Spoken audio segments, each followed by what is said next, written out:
Assalamualaikum warahmatullahi wabarakatuh. Kami dari kelompok 4 ingin mempresentasikan hasil kerja kami terkait analisis budaya pasar, studi tentang bagaimana budaya mempengaruhi preferensi dan perilaku konsumen di berbagai negara. Untuk memenuhi tugas akhir mata kuliah praktik asesmen pasar. Sebelum itu, kami perkenalan diri terlebih dahulu. Dengan saya, Kansa Fatimah. Saya Nur Akila Salma. Saya Putri Nabila. Saya Salsa Nabila. Saya Widya Susanti. Oke, langsung aja. Jadi, perilaku konsumen adalah proses dan aktivitas yang dilakukan oleh individu dalam mencari, memilih, membeli, menggunakan, dan mengevaluasi produk atau jasa untuk memenuhi kebutuhan dan keinginan mereka. Sedangkan preferensi konsumen adalah kecenderungan individu untuk memilih satu produk atau merek dibandingkan dengan yang lain. Nah, preferensi ini tuh seringkali dipengaruhi oleh pengalaman pribadi, nilai-nilai budaya, dan pengaruh sosial. Lanjut, faktor yang mempengaruhi perilaku konsumen. Yang pertama ada faktor budaya. Nah, budaya adalah salah satu faktor utama yang mempengaruhi perilaku konsumen. Nilai-nilai, norma, dan kebiasaan yang ada dalam masyarakat dapat membentuk cara konsumen memilih dan menggunakan produk. Yang kedua ada faktor sosial. Nah, pengaruh dari kelompok sosial seperti keluarga, teman, dan rekan kerja juga berperan penting dalam perilaku konsumen. Nah, status sosial dan peran individu dalam kelompok dapat mengaruhi keputusan pembelian mereka. Lalu yang ketiga ada faktor ekonomi. Kondisi ekonomi suatu negara termasuk pendapatan per kapita dan tingkat inflasi juga mempengaruhi perilaku konsumen. Di negara dengan ekonomi yang lebih stabil dan pendapatan yang lebih tinggi, konsumen mungkin lebih bersedia untuk mengeluarkan uang untuk produk yang lebih premium. Sedangkan di negara dengan ekonomi yang lebih lemah, konsumen mungkin lebih fokus pada produk yang mudah terjangkau. Next. Oke, selanjutnya ada bagaimana pengaruh budaya pada preferensi konsumen. Pengaruh budaya terhadap preferensi konsumen di berbagai negara itu sangat signifikan dan bervariasi yang mencakup berbagai aspek. Itu yang pertama ada nilai dan keyakinan. Nilai dan keyakinan yang dianut masyarakat sangat mempengaruhi keputusan pembelian. Seperti di negara-negara Eropa, misalnya konsumen lebih menghargai produk dengan kualitas tinggi dan umur panjang meskipun harganya lebih mahal karena mereka percaya bahwa kualitas berbanding lurus dengan harga. Sebaliknya di pasar yang berbeda, preferensi konsumen bisa sangat beragam tergantung pada nilai dan keyakinan yang berlaku di masyarakat tersebut. Yang kedua itu ada adaptasi produk. Produk yang diterima di satu budaya mungkin tidak selalu sesuai di budaya lain. Misalnya hamburger yang populer di Amerika Serikat juga diterima di Tiongkok, tetapi dengan beberapa adaptasi untuk memenuhi selera lokal. Yang ketiga ada pengaruh kelompok referensi. Kelompok referensi seperti keluarga, teman, dan kelompok sosial lainnya memainkan peran penting dalam membentuk preferensi konsumen. Yang terakhir itu ada persepsi merek dan citra produk. Konsumen di USA lebih menonjolkan produk dengan keunikan dan manfaat pribadi, sedangkan di Korea dan Jepang itu lebih memilih memperhatikan atribut yang menekankan keharmonisan sosial, reputasi, dan manfaat kelompok. Next. Selanjutnya yaitu bagaimana pengaruh budaya membentuk preferensi pelanggan. Budaya mempengaruhi cara individu memandang dan mengevaluasi produk atau layanan yang pada akhirnya mempengaruhi pilihan pembelian mereka. Seperti yang pertama yaitu pengaruh pada preferensi produk. Budaya mempengaruhi preferensi konsumen terhadap produk atau layanan berdasarkan simbol status, kekayaan, dan kesesuaian dengan norma sosial. Contohnya seperti merek mewah yang menarik minat para konsumen untuk memenuhi gengsi atau harga diri mereka. Selanjutnya ada dampak terhadap keputusan pembelian. Budaya mempengaruhi keputusan konsumen yang mencari persetujuan sosial, terutama dalam budaya kolektivis yang cenderung mengikuti tren dan preferensi kelompok, seperti dengan membeli produk yang populer di kalangan sosial mereka. Selanjutnya ada makna budaya dalam pemberian hadiah.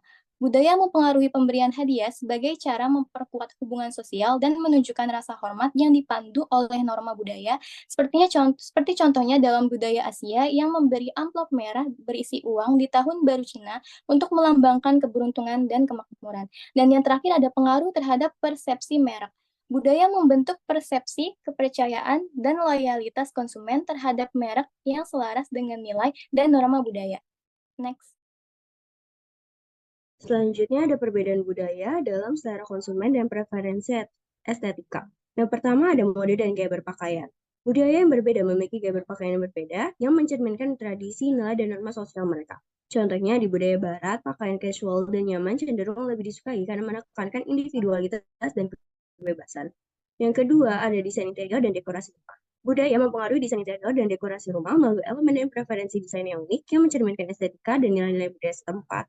Contohnya, desain Skandinavia yang dikenal dengan gaya minimalis, fungsionalitas, dan penggunaan bahan alam. Yang ketiga, ada preferensi kuliner. Preferensi kuliner sangat dipengaruhi oleh budaya dan mencerminkan keanekaragaman rasa, bahan, dan teknik memasak yang unik dari berbagai belahan di dunia. Contohnya, makanan kari di India, kimchi di Korea, dan sambal di Indonesia menunjukkan kecintaan terhadap rasa yang kuat dan berani. Next. Yang keempat, ada seni dan estetika visual. Preferensi artistik dan estetika visual sangat dipengaruhi oleh budaya. Bentuk-bentuk seperti seni, lukisan, patung, dan arsitektur sangat bervariasi di berbagai budaya.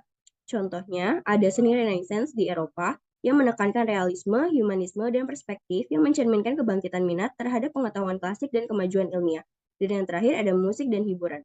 Preferensi musik dan hiburan juga sangat bervariasi di berbagai budaya. Berbagai genre musik, bentuk tari, dan gaya pertunjukan mencerminkan tradisi dan nilai-nilai budaya. Contohnya ada di Afrika, musik dan tari seringkali terkait dengan ritual-ritual komunitas, upacara inisiasi, dan perayaan-perayaan penting yang mencerminkan nilai-nilai komunitas dan identitas budaya yang kuat.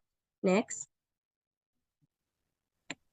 Berikut ini adalah contoh pengaruh budaya pada preferensi konsumen dan perilaku konsumen di berbagai negara. Yang pertama ada fenomena porsi besar di Amerika. Ini dipengaruhi oleh budaya.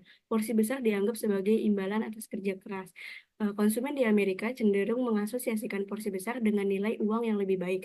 Mereka terbiasa dan mengharapkan porsi besar di restoran. Restoran yang menawarkan porsi lebih kecil dianggap pelit. Lalu konsumen juga cenderung memilih restoran atau makanan yang menawarkan porsi besar seperti all you can eat. Lalu yang kedua ada Nestle dan produk halalnya di negara mayoritas Muslim. Nestle mengubah resep beberapa produk globalnya untuk memenuhi standar halal. Contohnya mengganti gelatin babi dalam produk-produk seperti permen dan juga yogurt. Menggunakan logo halal yang jelas pada kemasan, membangun fasilitas produksi yang khusus halal untuk menghindari kontaminasi. Ini menunjukkan bagaimana perusahaan global dapat berhasil beradaptasi dengan kebutuhan budaya dan agama spesifik, tidak hanya untuk memenuhi permintaan pasar, tetapi juga untuk membangun hubungan yang lebih dalam dengan konsumen mereka. Next. Ada McDonald di Jepang.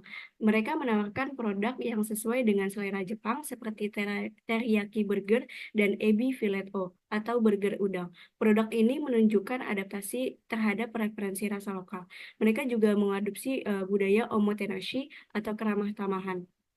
Lalu ada Unilever di Indonesia dengan produknya Sunsilk Hijab, pengaruh budaya mayoritas Muslim dan penggunaan hijab. Mereka meluncurkan produk ini untuk wanita berhijab.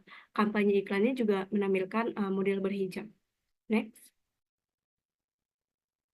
Ada McDonald di India dengan pengaruh budaya vegetarian dan larangan daging sapi dalam agama Hindu. Mereka memperkenalkan McAloo Tiki Burger, yaitu burger dengan berbahan dasar kentang, dan membuat dapur terpisah untuk makanan vegetarian dan non-vegetarian. Dan yang terakhir ada Coca-Cola di India. Dengan adaptasi produk yang pertama, dari rasa, Coca-Cola menyesuaikan tingkat kemanisan produknya untuk pasar India. Dan yang kedua ada ukuran kemasan, mereka menawarkan botol ukuran kecil yaitu 200 ml yang dikenal dengan Chotako dengan harga terjangkau untuk menarik konsumen berpenghasilan rendah. Untuk strategi pemasarannya, mereka menggunakan selebriti Bollywood dan pemain kriket terkenal dalam iklan mereka. Mereka juga memanfaatkan festival India seperti Diwali dan juga Holi untuk promosi khusus. Lalu mereka juga mengadaptasi slogan global menjadi tanda matlab Coca-Cola. Dingin berarti Coca-Cola, yang lebih resonan dengan konsumen India. Sekian presentasi dari kami. Kurang lebihnya mohon maaf. Wassalamualaikum warahmatullahi wabarakatuh.